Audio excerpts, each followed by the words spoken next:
یہ سن 1948 کا ذکر ہے کہ جب ماہرین آثار قدیمہ نے عراق کے مختلف علاقوں میں کھدائی کا کام شروع کیا، جس کا بنیادی مقصد تو یہ تھا کہ بائبل بالخصوص عہد نامہ قدیم میں بیان ہوئے واقعات کی سچائی کو ثابت کیا جا سکے، مگر صورتحال اس سے تھوڑی مختلف نکلی۔ ماہرین آثار قدیمہ کو اس کھدائی کے نتیجے میں قدیم اسیرین سلطنت کا دارالخلافہ شہر نینوا دریافت ہوا، اور اسی نینوا شہر سے دریافت ہوئی دنیا کی سب سے قدیم لائبریری، جسے ایک مشہور اسیرین بادشاہ اشور بنی پال نے 7ویں صدی قبل مسیح میں تعمیر کروایا تھا۔ اشور بنی پال کی بنائی ہوئی یہ لائبریری 30,000 سے زائد مٹی کی تختیوں پر مشتمل تھی، اور انہی 12 مٹی کی تختیوں میں پوشیدہ تھی دنیا کی سب سے قدیم اور انوکھی داستان گلگامش، ایک ایسے طاقتور بادشاہ کی کہانی جس نے موت پر قابو پانے کی کوشش کی۔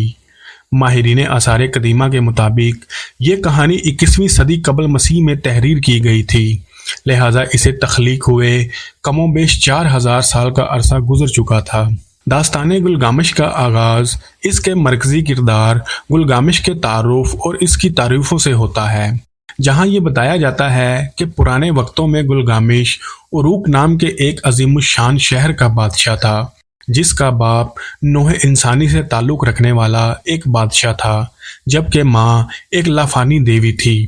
اس لیے گلگامش کا وجود ہمت و بہادری، طاقت و خوبصورتی اور عقل و دانش کا ایک مکمل پیکر تھا۔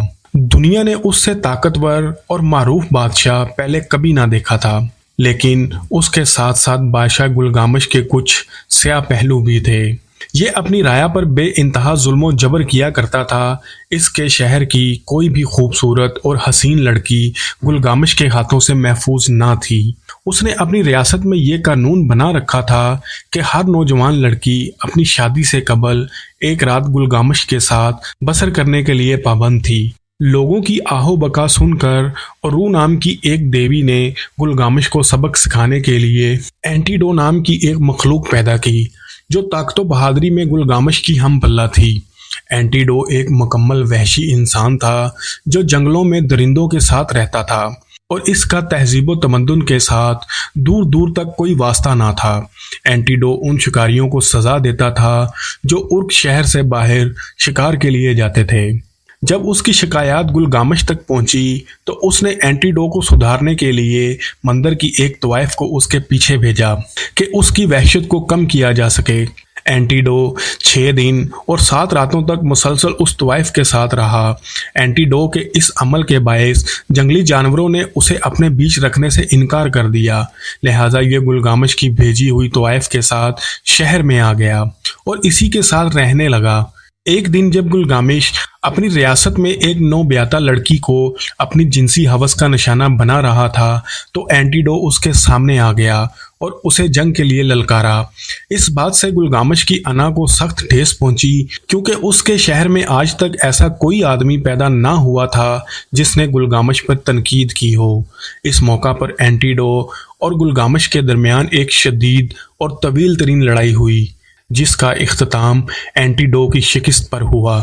جنگ کے اختتام پر گلگامش نے اسے قتل نہیں کیا، اور یوں یہ دونوں ایک دوسرے کے دوست بن گئے۔ کچھ عرصے کے بعد یہ دونوں جنگل میں رہنے والی ایک عفریت ہم بابا نام کو قتل کرنے کی مہم پر روانہ ہوئے۔ یہاں قدرے خطرناک بلا تھی جو 60 کوس دور سے آنے والی آواز بھی سن لیا کرتی تھی، لیکن گلگامش اور اینٹیڈو اپنی طاقت اور بہادری کے سبب اسے قتل کرنے میں کامیاب رہے۔ مرنے سے قبل ہم بابا نے ان دونوں کو بہت سی بددعائیں دی۔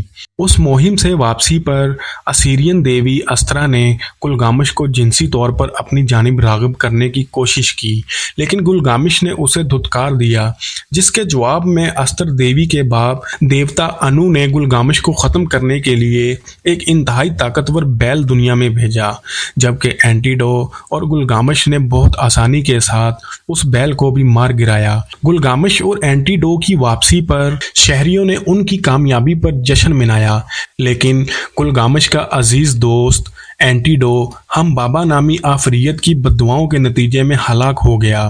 اس کی موت کے بعد گلگامش کو ایک خواب نظر آیا جس میں اس نے دیکھا کہ اس کا دوست اینٹیڈو جہنم کے اندر انتہائی بری حالت میں ہے، جہاں وہ مٹی اور پتھر کھاتا ہے اور پرندوں کے پروں جیسا لباس پہنتا ہے۔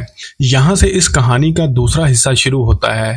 اپنے دوست اینٹیڈو کی موت سے گلگامش نے یہ سبق سیکھا کہ جہنم سے بچنے کے لیے ضروری ہے کہ وہ لافانی زندگی حاصل کر لے۔ لہٰذا اب گلگامش ابدی زندگی کی تلاش میں ایک انجان سفر پر نکل جاتا ہے۔ اس سفر میں بہت سے جنگلی جانوروں اور مافوق الفطرت بلاؤں سے مقابلہ کرتا ہے اور ایسے بہت سے لوگوں سے ملتا ہے جو اسے یہ صلاح دیتے ہیں کہ انسان فانی ہے اور اسے ایک نہ ایک دن مر ہی جانا ہے، مگر گلگامش ہار نہیں مانتا اور اپنا یہ سفر جاری رکھتا ہے، یہاں تک کہ اس کی ملاقات کلو شراب کی دیوی سدوری سے ہوتی ہے، جو اسے دنیا کے دوسرے کنارے پر رہنے والے ایک انسان اتنا پستم سے ملنے کی صلاح دیتی ہے۔ یہاں یہ بات قابل ذکر ہے کہ داستان گلگامش میں موجود اس کردار اتنا پستم کی کہانی اور بائبل سمیت دیگر آسمانی کتابوں میں موجود حضرت نوح علیہ السلام کے واقعات آپس میں بے انتہا مماثلت رکھتے ہیں۔ داستان گلگامش کے مطابق اتنا پستم وہ آدمی تھا جو زمین پر آئے ایک سیلاب عظیم سے بچنے کی خاطر ایک بہت بڑی کشتی بناتا ہے اور اس میں تمام جانداروں کے جوڑے سوار کرتا ہے۔ بعد ازاں یہ کشتی ایک پہاڑی چوٹی پر چڑھ جاتی ہے۔ بہرحال ہم اپنے موضوع کی طرف واپس آتے ہیں۔ گلگامش بہت لمبے سفر طے کرنے کے بعد بالآخر اتنا پستم سے ملنے میں کامیاب ہو جاتا ہے، جو گلگامش کا امتحان لینے کی خاطر اسے 7 دن اور 7 راتیں جاگنے کا حکم دیتا ہے۔ گلگامش اس امتحان میں ناکام ہو جاتا ہے اور تھکن کے باعث کچھ ہی دیر میں سو جاتا ہے۔ گلگامش کے جاگنے پر اتنا پستم اسے یہاں سے جانے کا مشورہ دیتا ہے، لیکن اتنا پستم کی بیوی کو گلگامش پر ترس آ جاتا ہے اور وہ اپنے شوہر سے اصرار کرتی ہے کہ وہ گلگامش کو ابدی زندگی کا راز بتا دیں۔ آخرکار یہ گلگامش کو سمندر کی تہہ میں موجود ایک پودے تک پہنچانے کا راستہ سمجھا جاتا ہے اور کہتا ہے کہ یہ وہ راز ہے جو تم کو ہمیشہ زندہ اور جوان رکھے گا۔ گلگامش سمندر کی تہہ سے یہ پودا نکالنے میں کامیاب ہو جاتا ہے اور واپس اپنے شہر کی راہ لیتا ہے، لیکن رستے میں اس کا پیچھا کرنے والا ایک سانپ جو اس پودے کو چرا لیتا ہے۔ چنانچہ جب گلگامش اپنے شہر واپس پہنچتا ہے تو وہ خالی ہاتھ ہوتا ہے، لیکن اس طویل سفر میں اس کے اندر بہت سی تبدیلیاں پیدا ہو جاتی ہیں۔ اب وہ ایک رحم دل اور نیک سیرت بادشاہ بن چکا تھا اور جب تک زندہ رہا اپنی رایا کی خدمت کرتا رہا۔